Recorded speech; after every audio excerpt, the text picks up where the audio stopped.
Every trade has got its own tools and methods and approaches. And the same is true even when it comes to flying.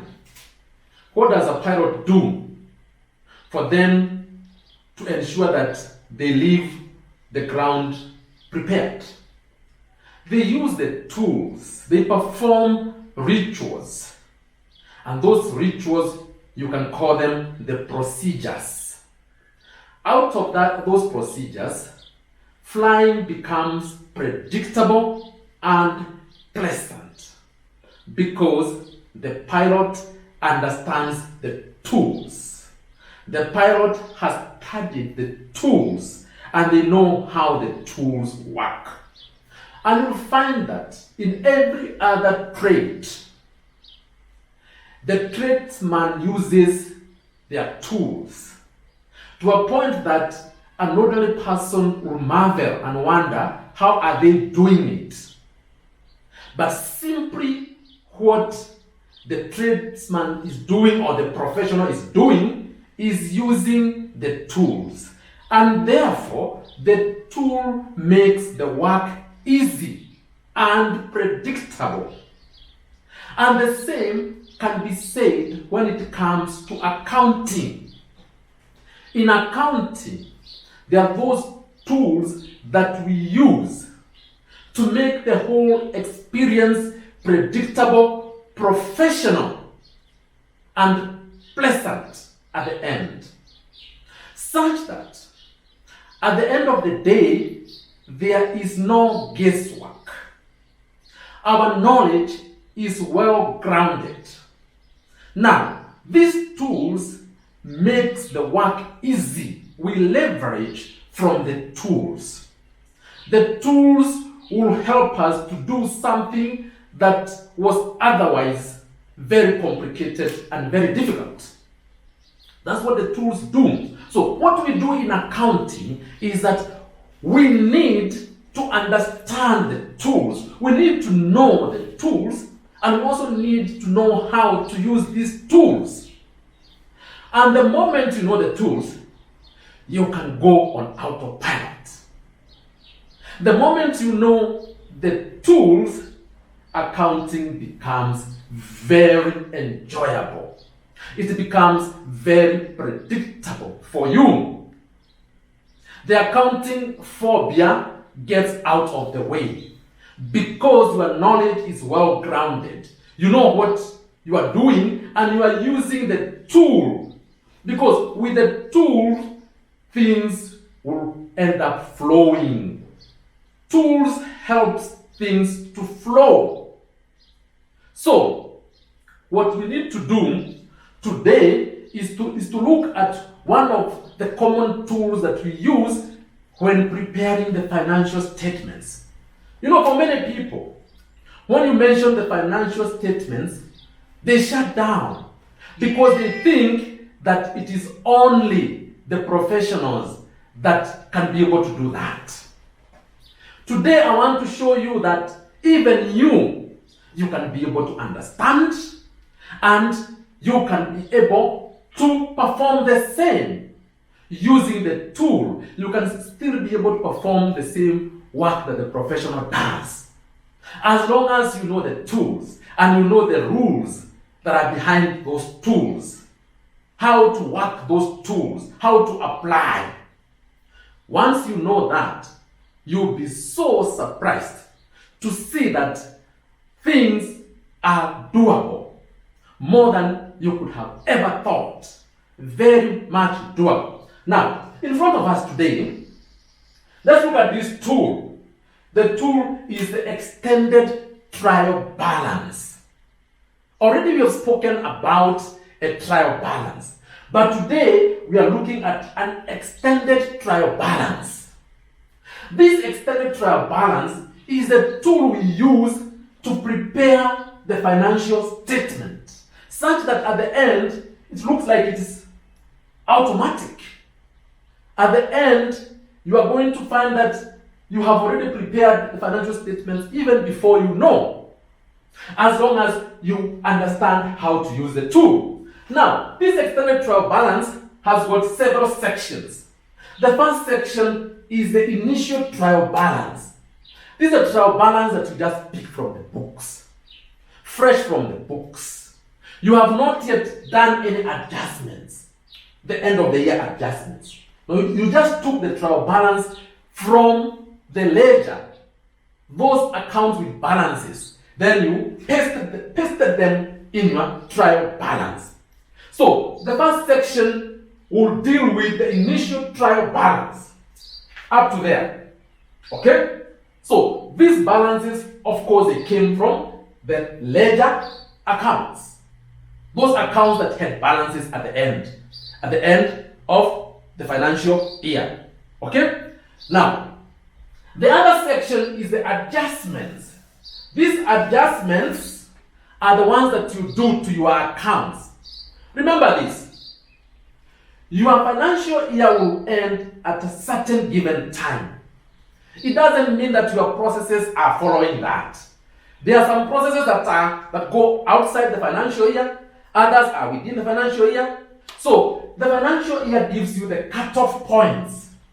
Then from there, you come and make the necessary adjustments. Okay?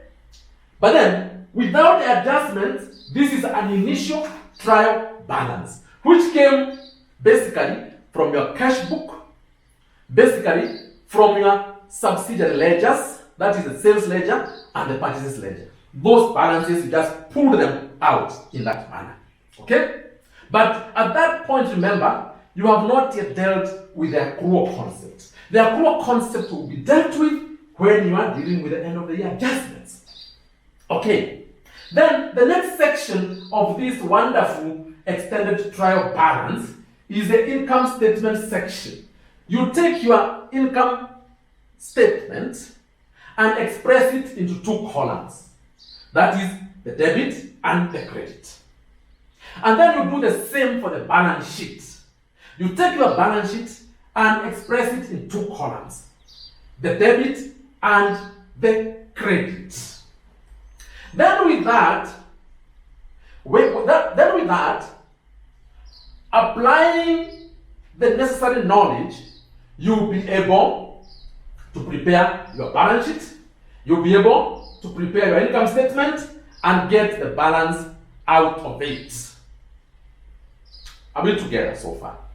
Get the balance out of it. And the balance you get from the income statement is either the profit or the loss, which we are going to transfer to your balance sheet. And at the end, your balance sheet needs to balance, should balance. Now, let's look at what is in front of us. In front of us are several line items, starting from capital, going all the way to premises. Okay? Now, we want to prepare these financial statements using the extended trial balance. I want to show you how it works. And I'm telling you that it is easier than you can think. It's much easier than you can think because we are using a tool. Like I told you, all you need to know in a particular profession is the tool and the methods. Once you have that, you are good to go. And remember this, and I've said it many times, there is no guesswork in accounting. Everything you do is grounded somewhere, should be grounded somewhere. Now, here are our line items, from capital going down up to premises. Now remember this, and I say it every time I have the opportunity, that it is accounting and business. Accounting in isolation are just numbers. They tell us nothing. They tell us nothing. You cannot look at accounting only from the perspective of numbers. No. Remember that every number here represents a business decision. It is a position that was taken. Every number you see here is a reflection of what the management did, of an action that was taken place. So they are not idle numbers. These numbers depend the strategy that was employed, the business model that is employed. So whenever we look at each and every number, at the back of your minds, you must learn how to move concurrently. At the back of your minds, you are also seeing what is happening in that business. Yes, you are doing accounting, but at the back of your minds, you have to start thinking of what is actually happening in that particular business. Just by looking at these balances, just by looking at the description of these line items, you should be able to do that. It is always accounting and business. Accounting in isolation cannot take us anywhere. It is stagnant. But then we need to talk about accounting which is alive and breathing, which is real, the reality of what is happening in a particular business. So we've got our capital, not much that we can say about that. Of course, because it's capital, we can tell this is a sole trader, which we say is a business that does not have a lot of formalities. That's a sole trader. Okay? So just by looking at that description, capital, I know it's a sole trader, it's not a company. Because if it was a company, we will not just show capital, we will show share capital. Those are the nuances. Those are the slim differences. Those are the small hidden differences. So I can tell, even if there is no other information, this is a sole trader. Okay? So we have got our sales. Our sales can also be called turnover. That we said before. Okay? We've got our returns, we've got our rent, wages. And when you are looking at these line items, you always ask yourself, are we employing the right strategy? Are we employing the right strategy? Let me give you an example. We have got your rent, your wages, your motor expenses. When we look at these expenses, are they legitimate? That question, I keep on asking that question, repeating that question. Are they legitimate? At the back of my mind, when I'm looking at the balances, those are the questions that I will be asking myself.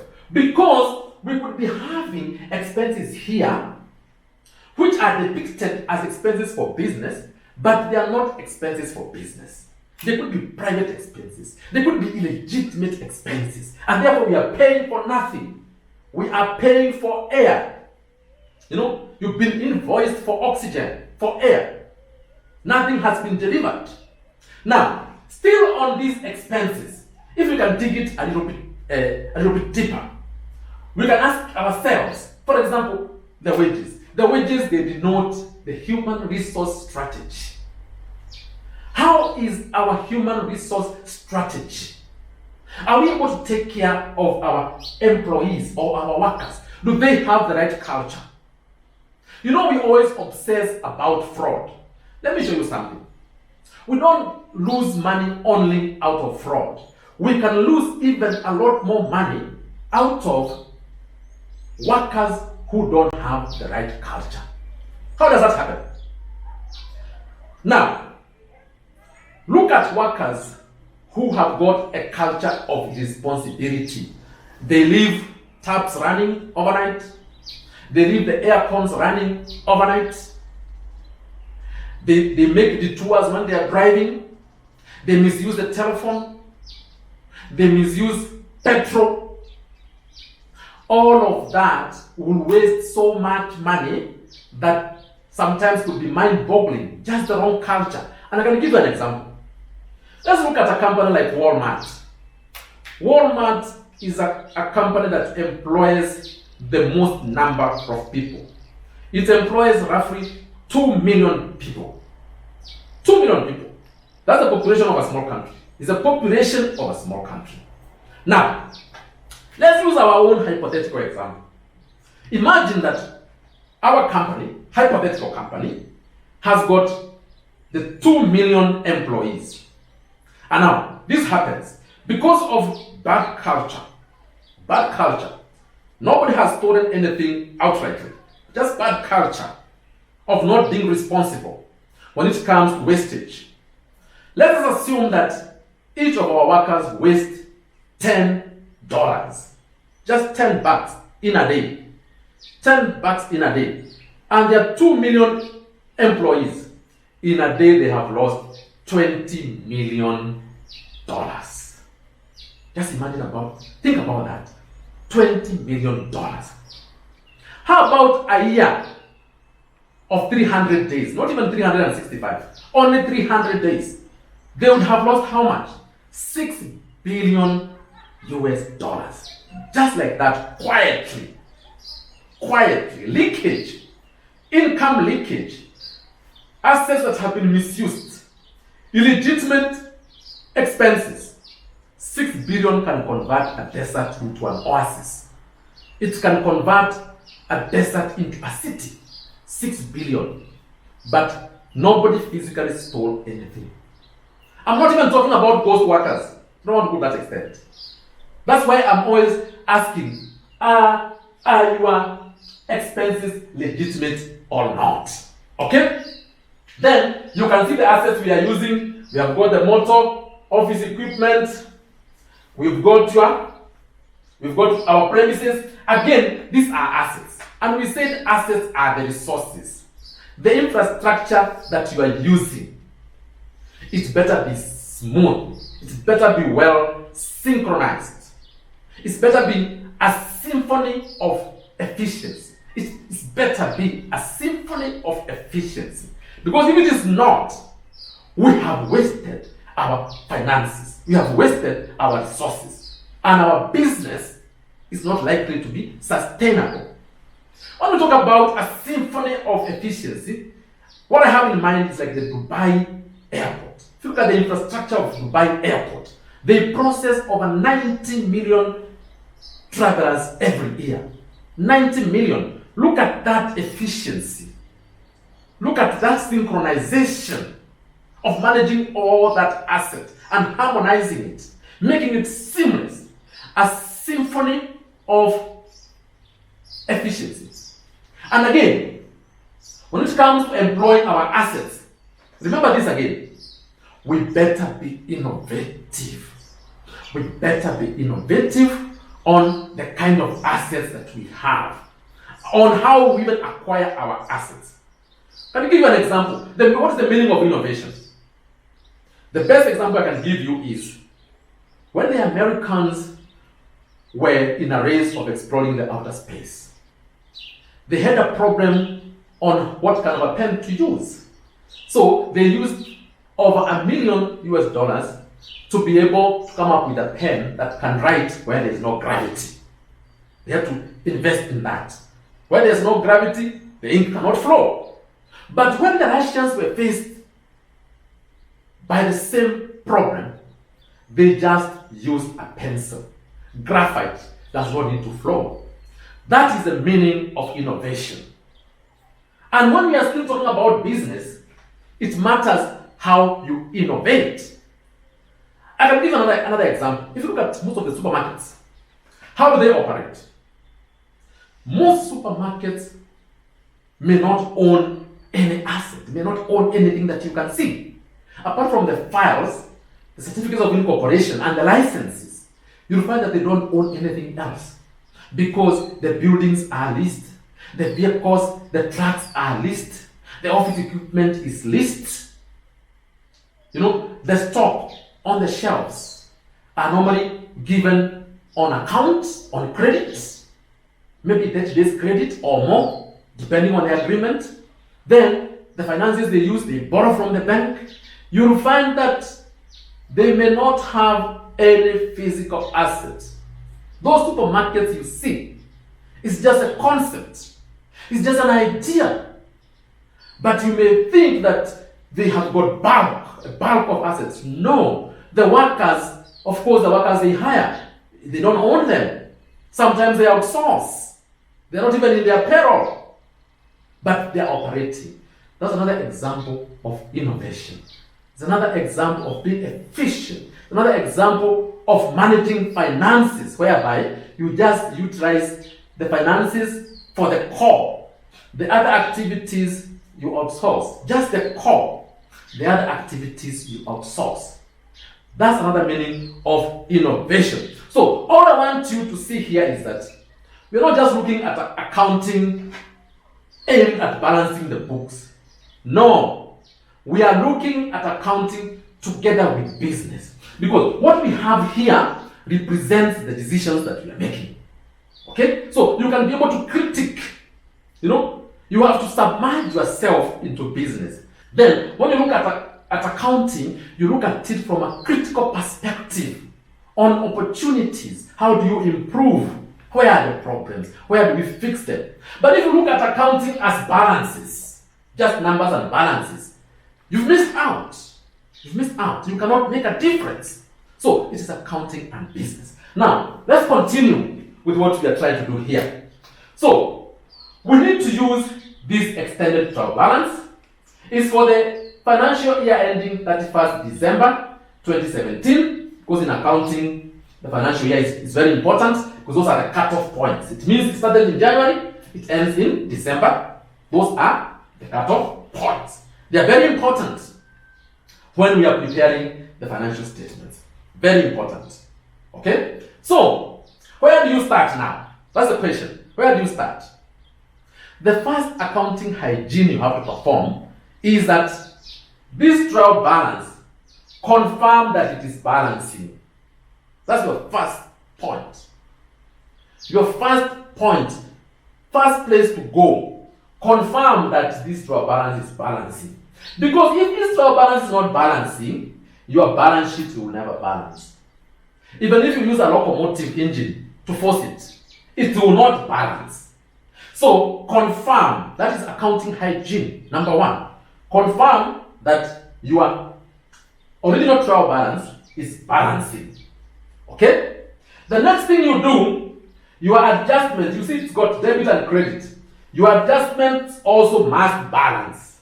Your adjustment section must also balance. It must balance. But for now, we will not deal with adjustments. The adjustments are topics for future discussion. We can't bring them in right now. Okay? So, make sure also your adjustments are balancing. If they don't balance, your balance sheet will never balance. That's the nitty-gritty in accounting. That's the first nitty-gritty in accounting. In this session, first nitty-gritty. Make sure your original trial balance is balancing and your adjustment section is also balancing. Otherwise, your balance sheet will not balance. Okay? Then, having observed that, now, the next thing that you need to ask yourself is this. These line items, where are they used? Where are they needed? Are they balance sheet items or income statement items? Now, for you again, to be able to deal with that, you have to go back to our elements of financial statement. You must go back to our conceptual framework that defines those elements. For you to know this item, where is it needed? And the moment you know where the items are needed, your job is already done. It's just as simple as that. Yeah? So, we know this for sure, as a general rule. As a general rule, all your expenses and your income are taken to the income statement. We know that. Also remember that the income statement is part of the double entry, because all your expenses and all your income at the end of the financial period, they are transferred to the income statement. That much you know already. So when you come to look at these, when you come to sort out these elements, already you know your revenues, your expenses, they go to the income statement. There's no confusion there. There's no confusion there. We are using the tool, remember? We are leveraging on the tool. And the tool can make us lift something which is so heavy. They can make us lift something that is so heavy ordinarily. So we are leveraging on this tool. Okay? So that we have said. Then we know that the proper assets, they also go to the balance sheet. I mean proper assets. Not the trading assets. Proper assets, they go to the balance sheet. All the assets. All the liabilities also go to the balance sheet, all the liabilities. Your capital also goes to the balance sheet. Your capital goes to the balance sheet. Remember the balance sheet equation. Yeah? Asset is equals to capital plus liabilities. So, all your capital, liabilities, assets, they go to the balance sheet, but not on the same side. Not on the same side. So then, once you know the general rule, the only thing, small exemption, is the inventory and the purchases. Inventory, yes, is an asset. Purchases, those are the goods you are buying and selling. Like this business is about buying and selling. So what you buy with the aim of reselling falls under purchases, and what remains falls under stock. Okay? So you'll find that as long as we have got our purchases and our opening inventory and our closing inventory will be dealt with when we come to the end of the year adjustments. So your purchases and your opening inventory will be dealt with under the income statement to determine the gross profit. Remember, you buy the same stock and you sell the same stock. That's how you are able to determine the gross profit. Otherwise, any other asset will be dealt with in the balance sheet. Once those rules are clear, we are ready to go. Let's go. Let's start with the first item there is capital. Capital. Where is capital needed? Because all these numbers, we have to use them until we are left with nothing. All these numbers, everything here, must be used as we move until we are left with nothing. And one key thing you need to note is that we are just going to be dragging. You drag that information to where it is needed. You don't change where it is. If it's on the debit column, it goes to the debit column. If it is on the credit column, it also goes on the credit column. So these items have to go to their final resting place. So our capital, 100,000 credit, you just copy and paste in the balance sheet. You see that? Copy and paste in the balance sheet is 100,000. This, you don't change anything. Copy and paste. Copy and paste. Copy and paste. That's all you do. Copy and paste. Copy and paste up to the end. Okay.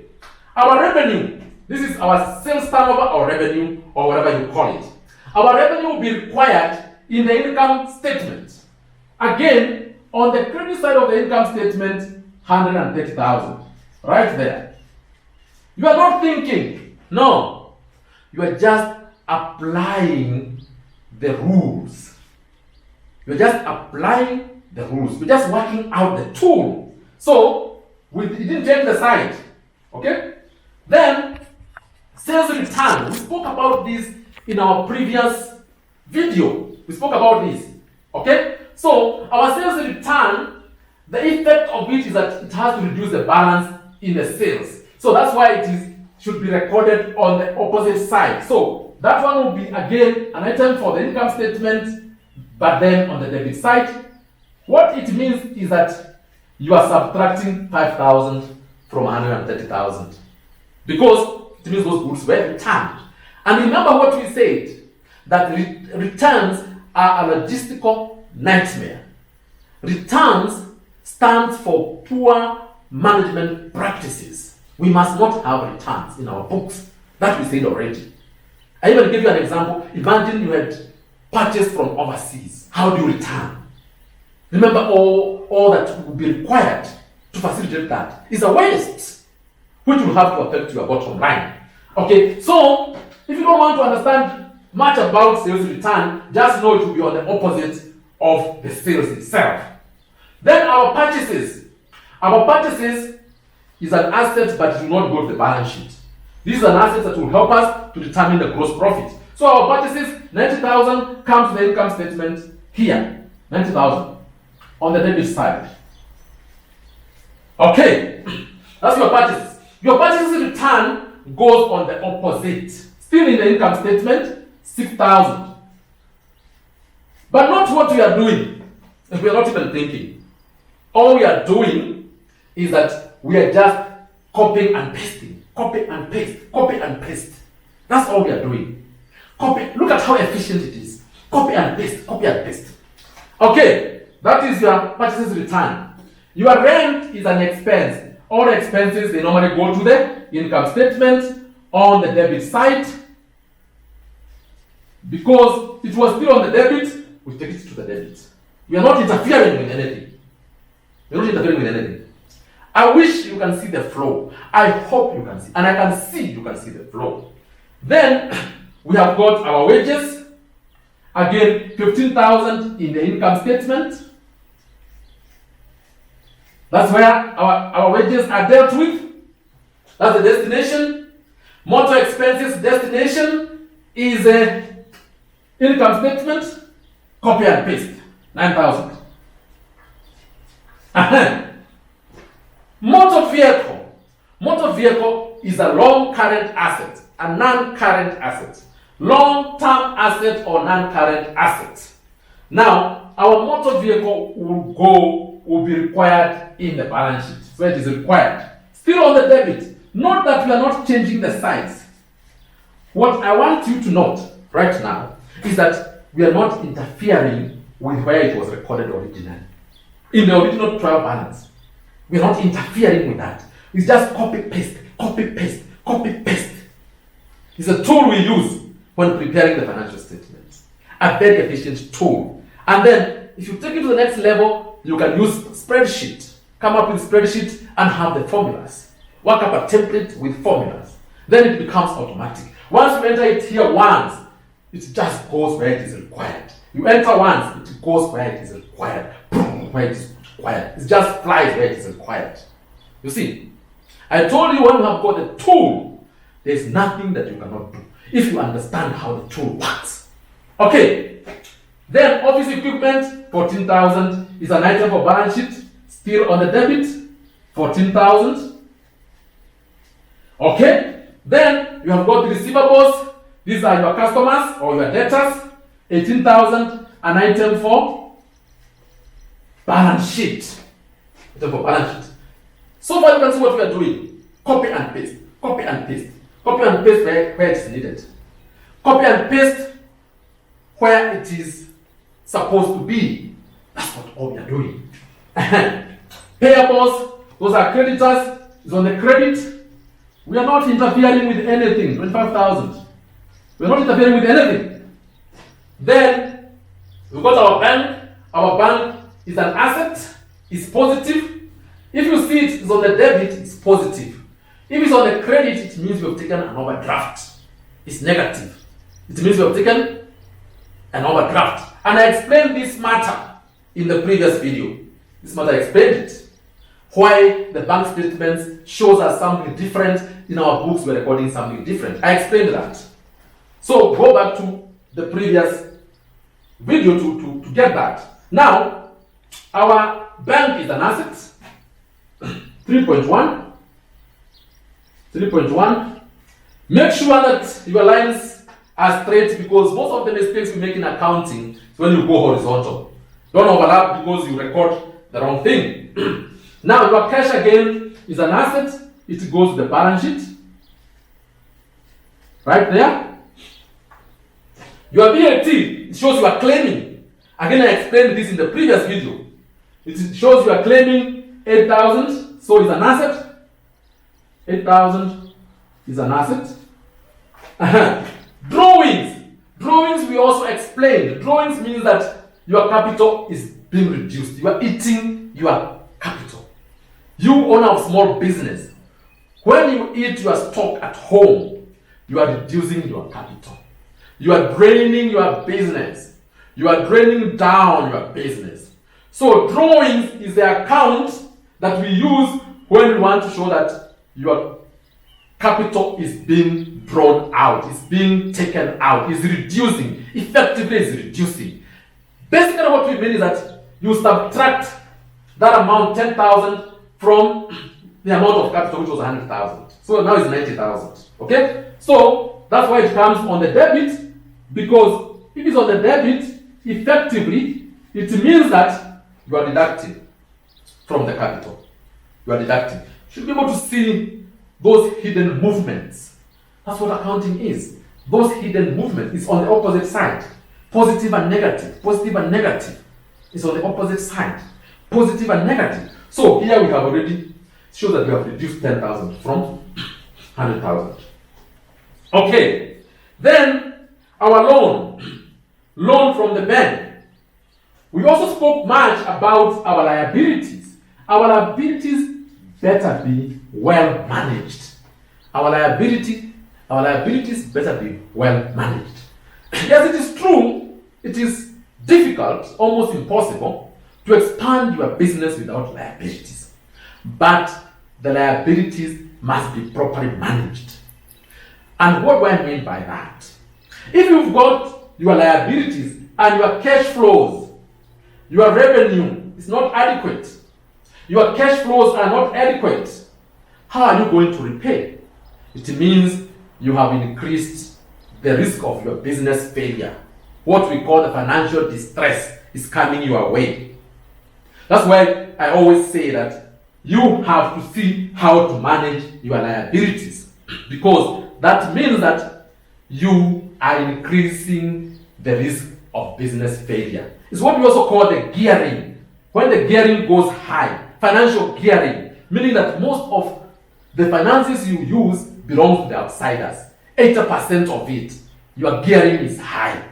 It means that the risk of failure are so near. The risk of failure, business failure, is not very far.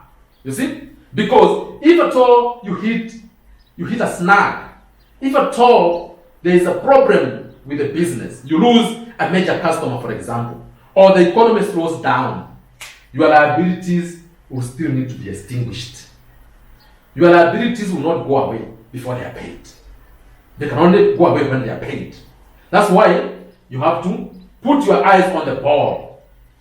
When it comes to liabilities, put your eyes on the ball. There you can't go autopilot. So that's financial gearing. When it comes to these expenses, we can talk about operating gearing. When it comes to expenses, operating gearing. Operating gearing is whereby, if at all most of your cost structure is fixed cost, it means your operating gearing is high. What that means is that even when there is no business activity, you will still keep on paying without activity. So that is why you need to employ the right strategy here on how you mix the variable cost and the fixed cost. You know, those costs that will increase with the activity, those are okay because they go up along with the activity. But a fixed cost means that when the activity is zero, you are still incurring that fixed cost. An example is rent. When you rent and there's no business, you still have to pay the rent at the end. You see? So how you structure your costs is also very important when it comes to survival, when it comes to good management practice. Where we say somebody is a good manager, we are looking at all that. The whole of that mix. Starting from the assets, coming to expenses, coming to liabilities, the whole of that mix is what will make us know whether you are a good manager or not. You are employing the right strategy or not. Okay, let's continue. Then, as long as there is liability, then we know interest has to be paid. So interest here, this interest is an expense. An expense goes to the income statement. 900, right here. 900. Because the bank, what they do is that they rent their money. They rent their money, and therefore they get the interest because they give out the money for you to undertake your business or to run your business. So you have to pay something extra, which is the interest. Then your telephone is an expense. It goes to the income statement. Same side. Just observe that you're not changing the sides. Then your premises is an asset. It goes to the balance sheet. 50,000 on the debit. Same place, same side. Okay? So, You can see what we've done already. See what we've done already. Just copying and pasting. You copy and paste. Copy and paste. Copy and paste. You are not thinking. You're just using the tool. This wonderful tool called an extended trial balance is what the experts use. Is what your auditors use to prepare the financial statements. It's what your finance managers use to prepare the financial statements. I'm giving you that secret. You can see it for yourself how things are flowing. As long as you have the original trial balance, then the rest is you just copy and paste, copy and paste, copy and paste. Now, let's come to these end of the year adjustments. End of the year adjustments, they will come in many ways. You have your prepayments, you have your accruals, you have your depreciation, you have your provisions, you have your closing stock, you have your errors. So most of these ones, they'll be dealt with using the book called the journal. You'll be journalizing so that you can enter it into the system.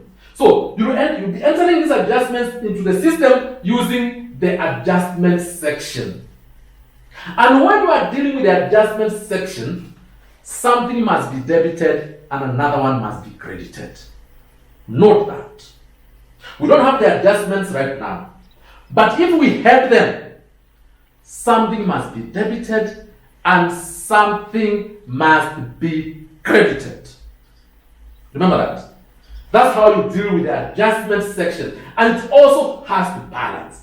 If it doesn't balance, your balance sheet will never balance no matter what. No matter what you use. Even if you bring a locomotive engine, it will not balance. Okay? So, your original trial balance must balance. Your adjustments must balance so that your balance sheet balances. That's the only time your balance sheet balances. Okay, when we are still there, now let's look at what has happened. We have dealt with capital, we've dealt with sales returns, purchases returns, rent, wages, motor expenses, motor vehicle, office equipment, receivables, payables, bank, cash, VAT, drawings, loan, interest, telephone, and your premises. We have dealt with all the line items. And as I told you, what is critical here is ensure that your initial trial balance is balancing, then the other numbers just know where they are used. Just know their final destination. And then you copy and paste, copy and paste, copy and paste, copy and paste. You are not interfering with anything. Copy and paste, copy and paste. Then we come to the end. We are now at the end. We've dealt with everything. Then balance off your income statement. Balancing off means what? It means that get the balance on the credit column, get the balance on the debit column. Okay? That's how you balance off. So the side with the bigger value, you put it across. Now, when we look at our income statement, which side is bigger? Did we miss out something? Which side is bigger?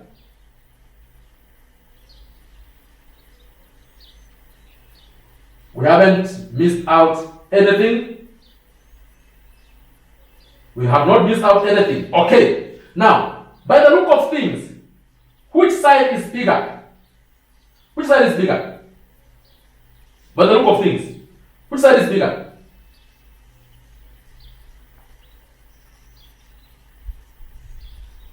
Uh-huh. 95. Then 100 something.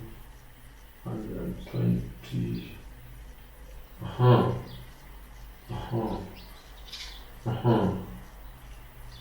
It shows that the debit side is bigger. Now, just confirm the numbers.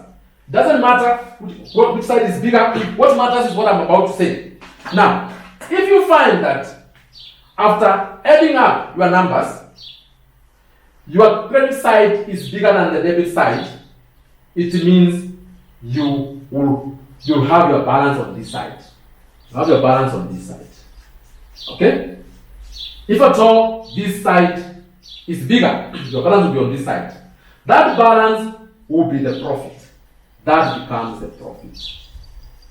If your revenue side is bigger than the expense side, it means you made a profit. Now, there's something I want to show you. If you made a profit, where does the profit go in the balance sheet? The profit will go on the credit side of the balance sheet. That's the first time that we have tinkered with things. Remember, everything else we did, we never interfered with the side. We just copy and pasted. But when it comes to profit or loss, it will go on the opposite side. It is going to exchange. So, if at all your balance is on the debit in the income statement, in the balance sheet it will be on the credit side. Now, how do I know that it's a profit?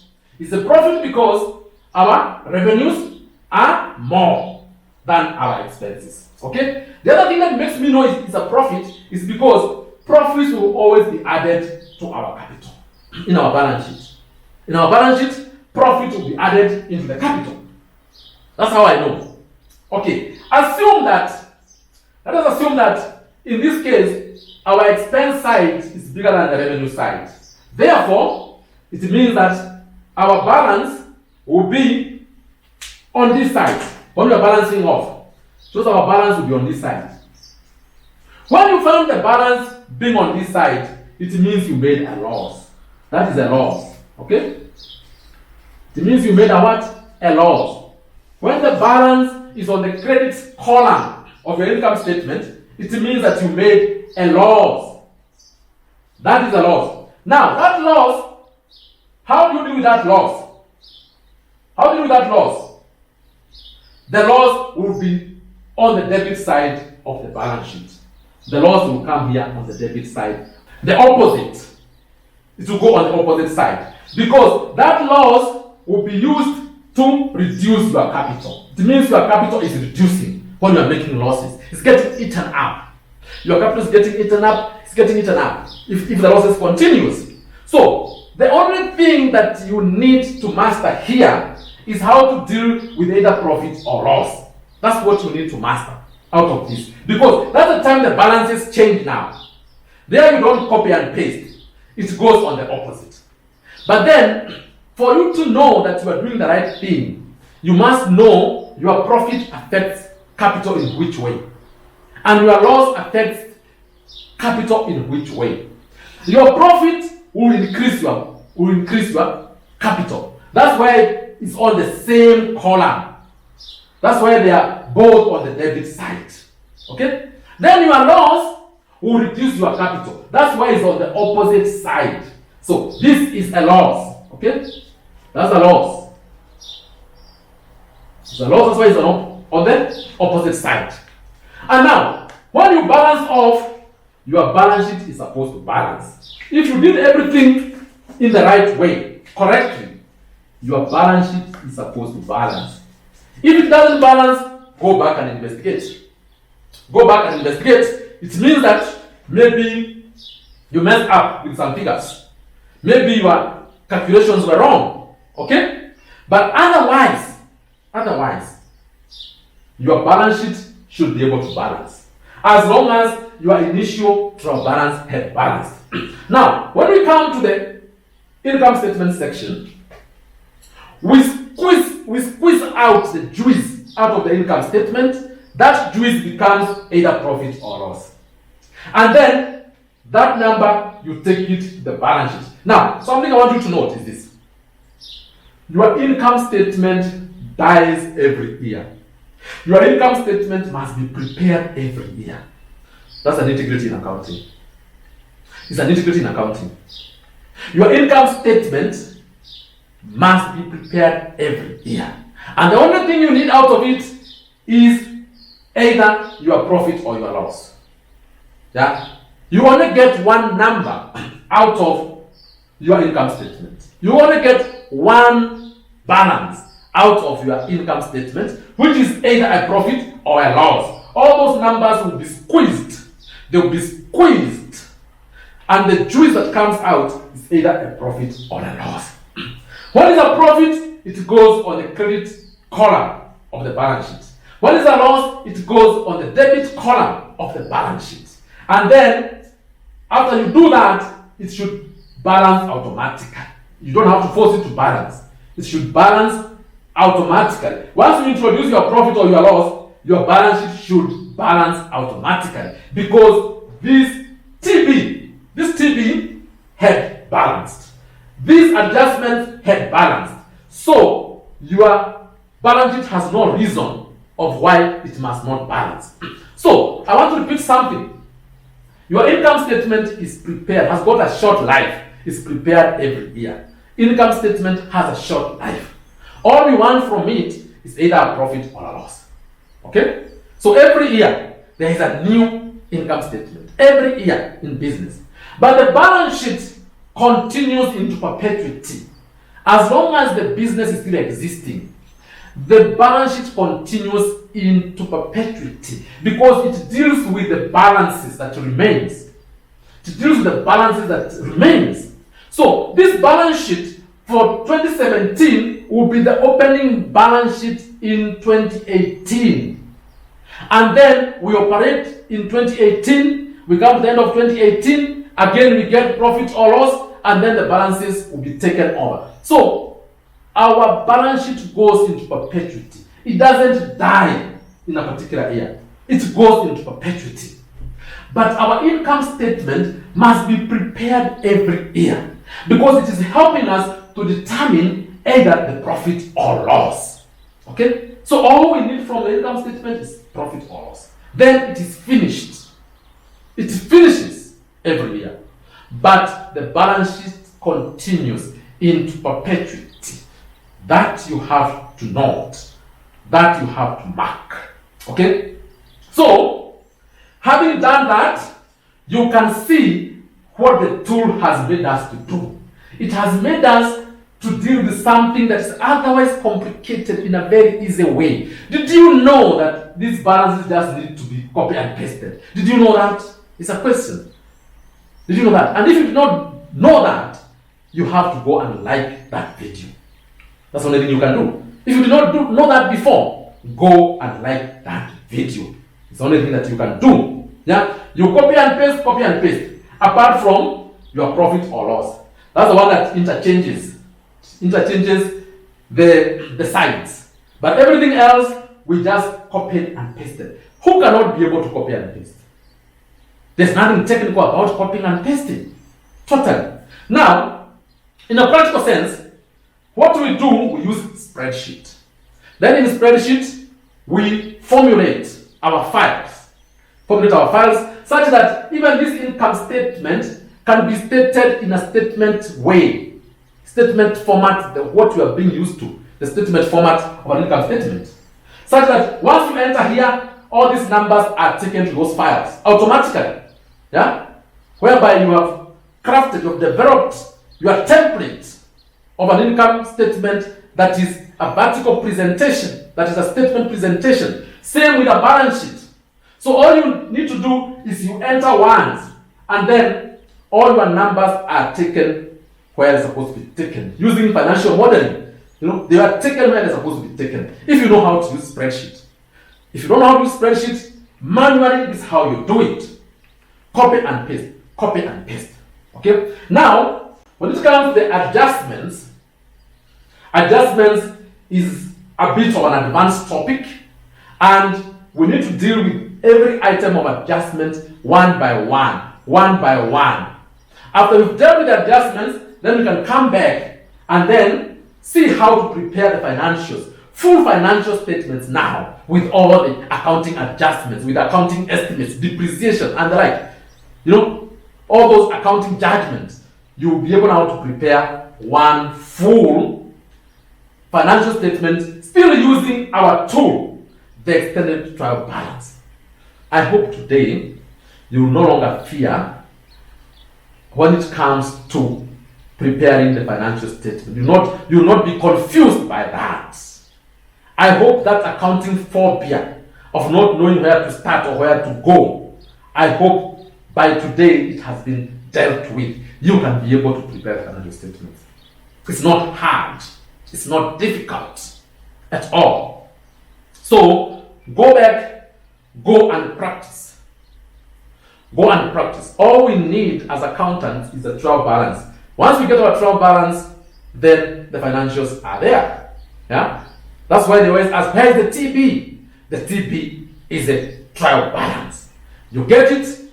That is how it flows using the tool called the extended trial balance. Now, that's what I wanted you to know today.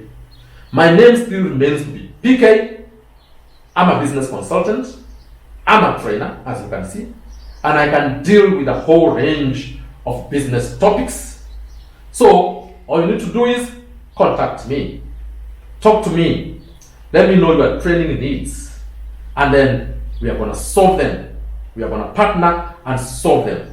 You can reach me on this particular email, peterk@winnersprofessionaltrainers.com. Inbox me. Let us see what we can do together. I'm passionate about training. I hope you too are passionate about training. And with that, I have to adjourn. Thank you.